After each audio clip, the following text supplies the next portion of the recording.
Roberto. Ok, excelentes conferencias.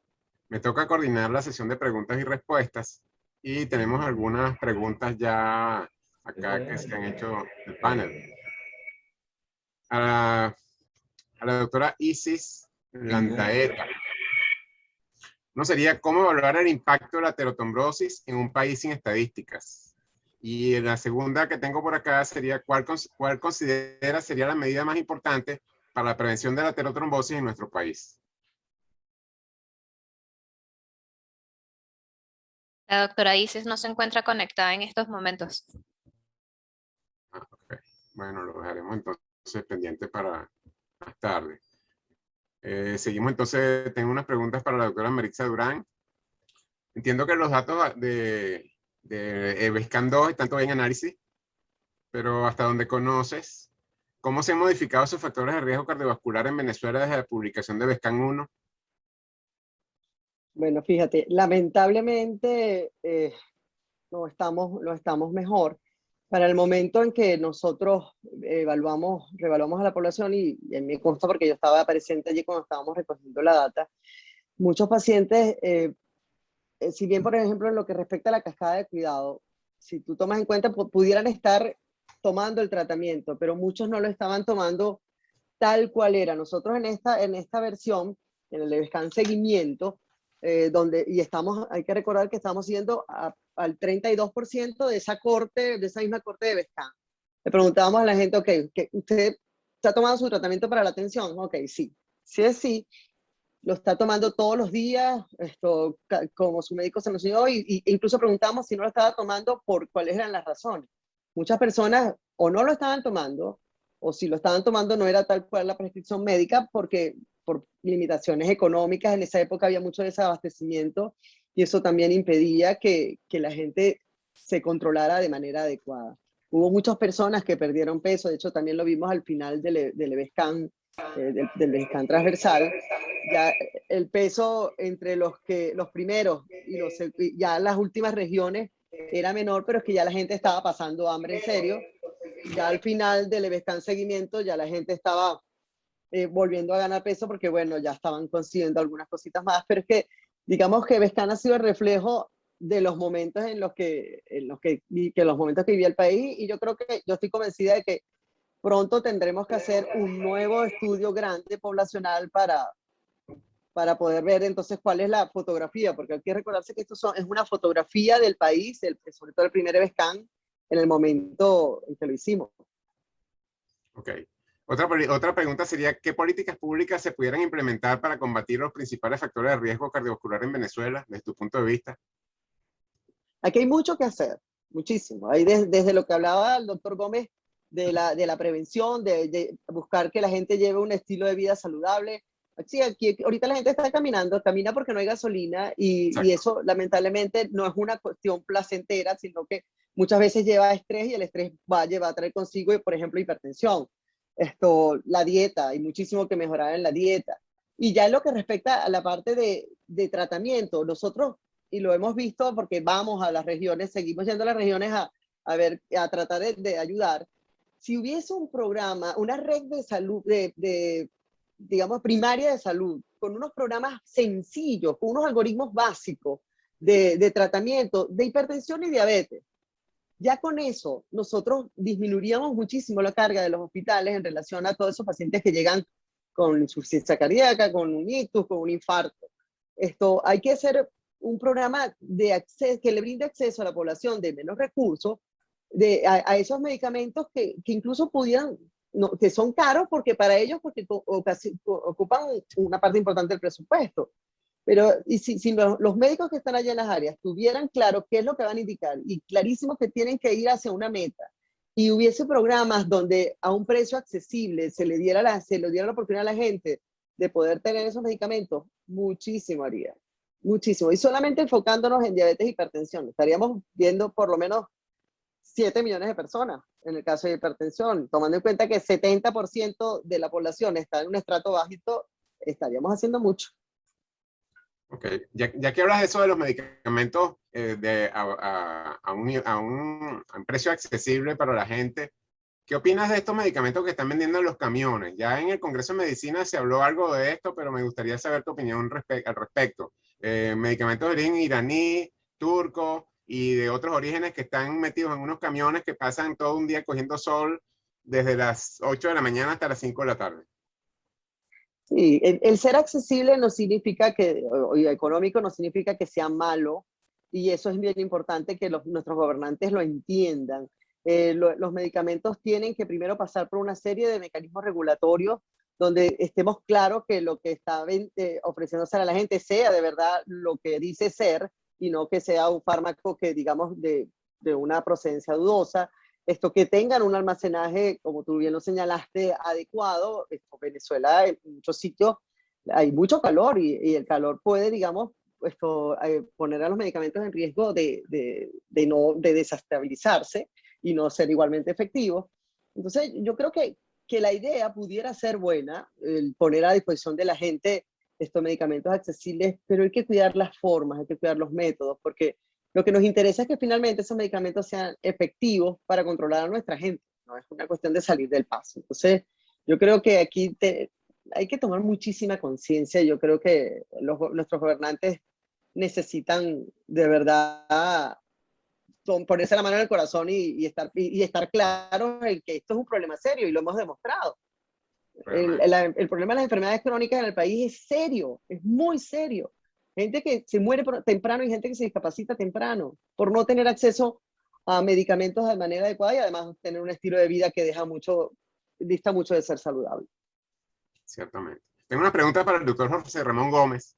La primera sería respecto al estilo de vida. ¿Considera algún factor preponderante que afecte significativamente en la historia natural de la aterosclerosis? Sí. Definitivamente el hecho de que los factores de riesgo tengan cierto peso mayor que otros nos indica ya que el ser hipertenso, por ejemplo, que es un factor de riesgo muy extenso, y el ser diabético tiene mucho más peso que otros factores de riesgo. Y hay una cosa bien importante que decir, es que recuerden que los factores de riesgo tienen un peso cada uno, pero cuando se suman, el factor de riesgo que se suma agrega no solamente el peso propio, sino que aumenta el peso exponencialmente desde el punto de vista estadístico. Y eso lo demostraron muy claramente en el estudio de Interheart, cuando evaluaron 9 factores de riesgo diferentes y encontraban que, por ejemplo, cuando el factor de riesgo hipertensión aumentaba hasta 2 veces la posibilidad de un primer infarto. Y cuando se sumaban ya a ese factor de riesgo diabetes, o se sumaba el no hacer ejercicio o el sobrepeso, no se multiplicaba por 4 el factor de riesgo, sino que se multiplicaba hasta por 10 y 12. Eso significa que cuando evaluamos un factor de riesgo aislado, siempre tenemos la posibilidad de hacer un sesgo desde el punto de vista estadístico, de manera que hay que evaluar al paciente como un todo. Y si ese paciente tiene 2 factores o 3 factores, cosa que además es lo más frecuente, es rarísimo conseguir un solo factor de riesgo en un solo paciente. Lo habitual es que se consigan 2, 3 y 4 factores de riesgo en el mismo paciente. Así que existe la posibilidad de entender que un factor de riesgo frecuente sea el causal de los factores de la enfermedad cardiovascular como potencial efecto deleterio. Sin embargo, el hecho de que cuando se evalúan los factores de riesgo en los estudios que les mostré, por ejemplo, y muchos más que no les pude mostrar por el tiempo, se indica que lo que más frecuentemente evalúan son hipertensión, diabetes, sobrepeso y falta de ejercicio y dieta.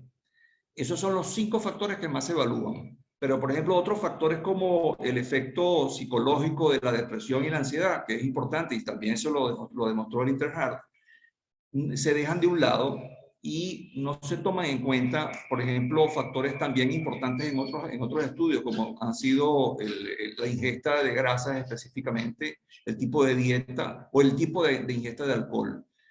Entonces, para concretar la respuesta que tú me estabas preguntando, Rigoberto, hay factores de riesgo que tienen más peso desde el punto de vista estadístico. Recordar que los factores de riesgo se suman y se multiplican exponencialmente cuando se juntan 2 o más factores en la misma persona. Y cuando uno enfoca el control de los factores de riesgo, no puede controlar solamente la hipertensión. Tiene que controlar la hipertensión, el sobrepeso, la dieta, el ejercicio y la diabetes. Todo junto. No se puede dejar uno afuera porque, no, eso le estamos dando pastillitas para la tensión y lo demás se deja. No, entonces sigue haciendo el efecto aterogénico, el factor de riesgo que se está dejando descuidado. Creo que con esto concentré la respuesta de lo que había ampliado inicialmente. De acuerdo. Hay una pregunta adicional. ¿Cuál considera usted el factor de riesgo cardiovascular más difícil de controlar o de tratar? Oye, eso es difícil de responder, pero yo creo que el factor de riesgo más difícil de tratar es el que la persona no quiere tratarse. Sí, eso porque depende la gente mucho, quiere mucho siempre de una la pastillita, persona. ¿no? Depende mucho de la persona, pero yo creo que desde el punto de vista genérico, el factor de riesgo más difícil de tratar es el factor psíquico, porque ahí está involucrado todo lo demás.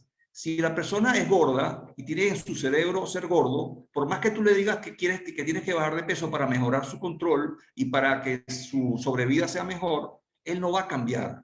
Y ese es uno de los problemas que ocurre, por ejemplo, en la cirugía bariátrica. Si tú no preparas a la persona para una cirugía bariátrica y le ofreces solamente, no, tú vas a bajar de peso y vas a mejorar todo, es Gorda verdad. otra vez. Pero eso va a durar unos meses, más nada. Gorda otra vez. Porque él no se ha preparado psicológicamente para el asunto. Sin embargo, hay un dato interesante que cuando un paciente toma una medicina para la tensión y una para el colesterol, por lo general deja la del colesterol. Se sigue tomando la de la tensión. Claro, porque no se siente. Eso pasa por lo general. Y hay estudios que han demostrado que eso es peor que hacer lo contrario. Sí.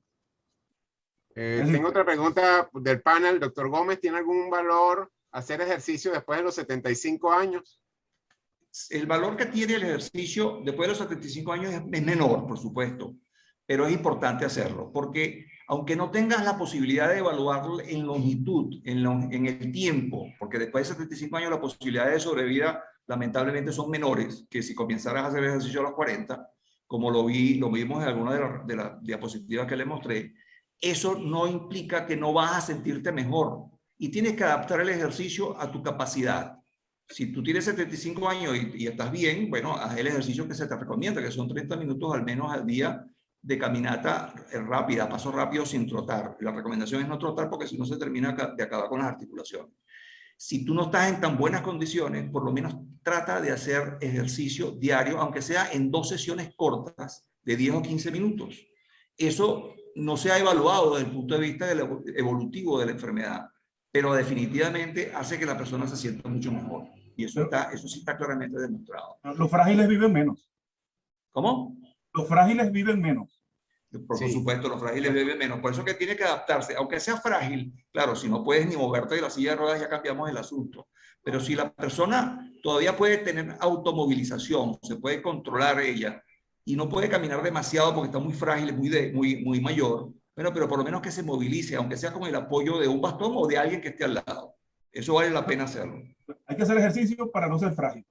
Sí, ahora es muy importante también no solamente el ejercicio aeróbico, sino que de unos años para acá se está recomendando también el ejercicio anaeróbico, el ejercicio de fuerza muscular en un poco menos proporción, ¿no? Es decir, de 3 de cardiovascular, 2 de ejercicio de fuerza. Es muy importante también para mantener la masa muscular, que es muy importante, pues. Sí, sobre todo en la gente mayor con la sarcopenia. Pero la distribución debe ser entre 60 a 70% de aeróbico y de 30 a 40% de anaeróbico o de isométrico, de ejercicio isométrico, exacto, que es el de levantamiento de pesas, para mantener masa muscular y tensión muscular. Preguntan también que si es recomendable hacer ejercicio en ayunas.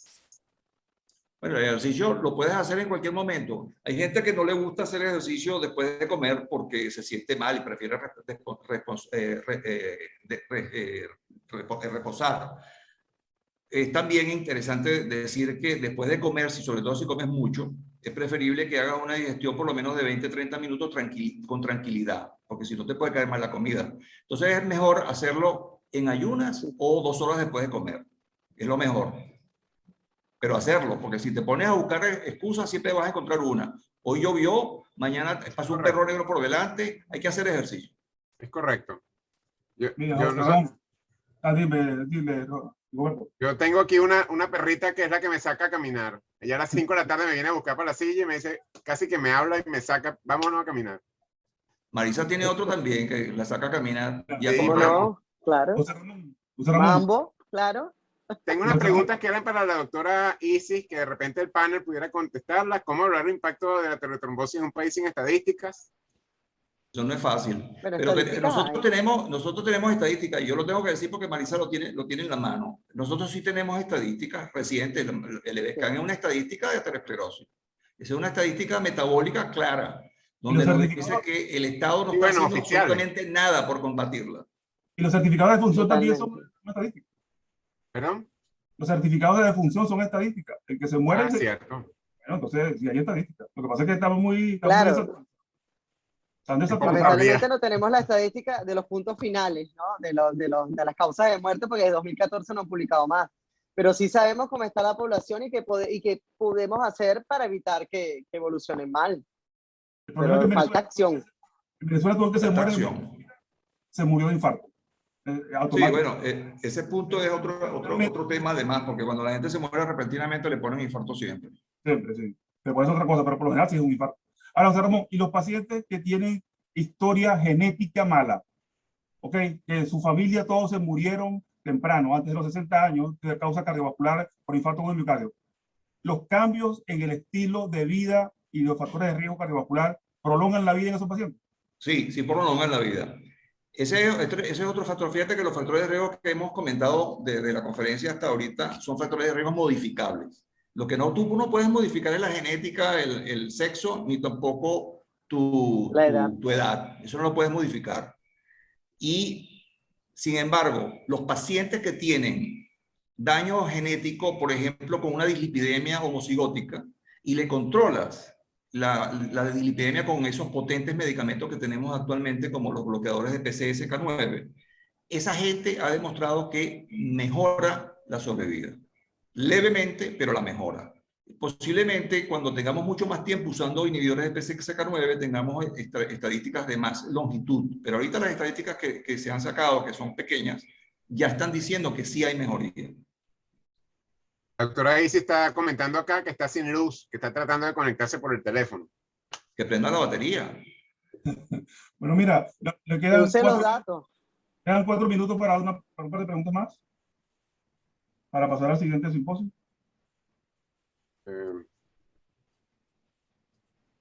Yo no comenté en la conferencia, Rigoberto, porque no da tiempo, el tiempo es muy cortico, pero vale la pena decir alguna cosa. Por ejemplo, el cambio brusco de factores de riesgo que ocurre cuando a una persona obesa le hacen una cirugía bariátrica. Es un cambio brusco de factores de riesgo. ¿Qué sucede con eso? ¿Eso es útil o no es útil? Y sí, sí es útil. Fíjense ustedes que incluso hay estadísticas de tiempo largo ya que pueden estar hasta de 15 años y hasta de 20 años. Por ejemplo, el estudio sueco de sujetos obesos disminuyó un 25% la mortalidad comparado de ese grupo operado con el grupo de obesos no operados. Eso te indica que el control de factores de riesgo, de la forma en que sea, bien sea con tu voluntad propia, que quieras hacer ejercicio, bajar de peso, comer mejor y beber alcohol moderadamente, o si lo quieres bajar bruscamente con una indicación específica que debe ser la indicación de cirugía bariátrica, también es efectiva. El punto está controlar los factores de riesgo, por la vía que sea. Pero efectivamente, José Ramón, a Rodolfo yo le hemos aumentado la expectativa de vida varias veces. Primero fumaba y ya no fuma. Luego estaba obeso, estaba hipertenso y ya está... Sí. Ya no está obeso y no está hipertenso, entonces... Eso a lo mejor hubiera sido ayuda hace rato. Exactamente. Mira. Perfecto, pues. Muy bien, excelente. Un placer. Bueno, gracias. Gracias, Gracias, Maritza. Gracias. Pasamos ahora con el doctor Juan Amaro.